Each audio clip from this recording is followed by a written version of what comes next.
good luck. Yan na lang ang nasabi ni Pangulong Bongbong Marcos tungkol sa pagtakbo ni VP Sara Duterte sa pagkapangulo sa 2028. Habang ang bise at ang palasyo nagpalitan ng kani-kanilang issue sa korupsyon, nasa frontline ng balitang yan si Camille Samonte.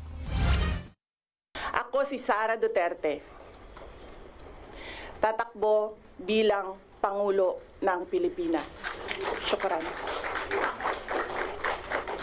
2 taon pa bago mag-eleksyon pero inanunsyo na ni Vice President Sara Duterte ang kanyang pagtakbo sa 2028 presidential elections. Bago ang big reveal ng bise, tinanggal ang logo ng Office of the Vice President.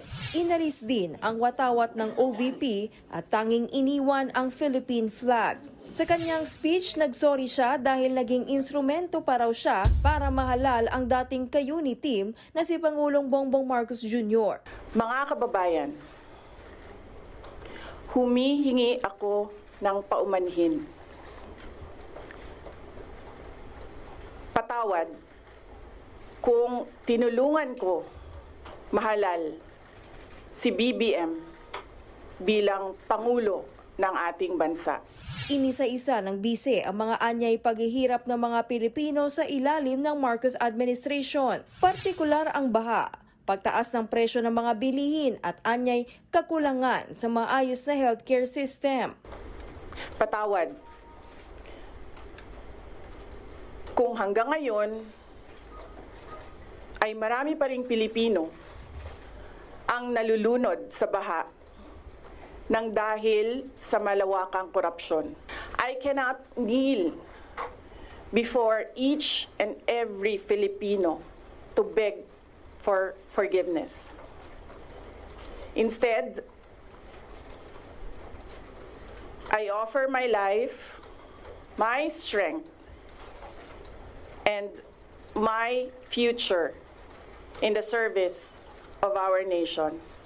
Ipinaliwanag din ng bise na korupsyon ang dahilan ng kanyang pag-alis sa gabinete. Hindi ko kinaya na maging bahagi ng 2025 national budget na tadtad ng katiwalian. Pinili kong umalis sa kabinete kahit alam ko na mula pa noong 2023 na ang magiging kapalit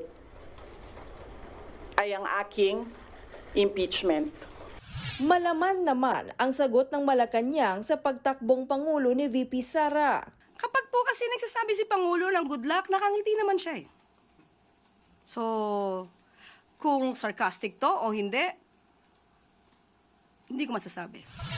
Hindi rin pinalampas ng palasyo ang pagsusori ni VP Sara sa pagiging instrumento para mahalal si PBBM. Pareho naman po sila nagtulungan dahil ito ay unity team.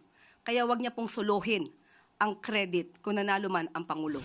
Ang dapat daw ihingi ng sorry ng bise ay ang sarili niyang korupsyon. Siguro po dapat mauna muna na ihingi niya ng tawad kung ano man ang mga issue ng korupsyon at katiwalian at di umanong paglulustay ng confidential funds ng kanyang 2 opisina at the time, OVP at ng DepEd. Hindi rin daw dapat manisi ang bise sa pagbaha dahil maraming flood control projects ang amang si dating Pangulong Rodrigo Duterte. Ilan po bang flood control projects merong itinatag? Di umano ang kanyang ama. 13,917 na flood control projects na mukhang hindi naramdaman. Dahil kung meron 13,917 flood control projects, dapat naramdaman natin at medyo humupa ang pagbaha sa Pilipinas. Natanong ang Malacanang kung posibleng strategy ang deklarasyon ni VP Sara para mapagaan ang epekto ng impeachment. Kaya nga po sinabi natin isa siya na maituturing na politician. Politician na ang iniisip ay ang susunod na eleksyon. Ang iniisip ay yung pansarili na interes, hindi ang taumbayan. Ayon sa isang political expert, sugal ang maagang announcement ni VP Sara. Posibleng may kinalaman daw ito sa nakabinbing impeachment complaints at sa pagkakadawit ng mga kaalyadong sina Senador Bongo at Bato de la Rosa sa kaso ni dating Pangulong Rodrigo Duterte sa ICC. Gamble ito sa kanya kasi yung normally pag medyo maaga ka masyadong nag-announce, puputaktiin ka talaga ng lahat na lang ng pwedeng ibato sa'yo. No? Well, siguro iniisip niya, sa bagay, marami nang na ano sa kanya ng mga kaliwat ka ng mga akusasyon. So, hindi na magiging bago sa kanya yun. No? Survival mechanism, but also to also ensure na kung sino man yung mga kaalyado niya, magpakilala na. Ang PDP, suportado si VP Sara kahit hindi raw siya miyembro nito. Parehas lang naman daw sila ng paninindigan. Iaalok daw ng PDP ang kanilang kakayahan para sa kandidatura ni VP Sara. Nagbabalita mula sa Frontline, Camille Samonte, News 5.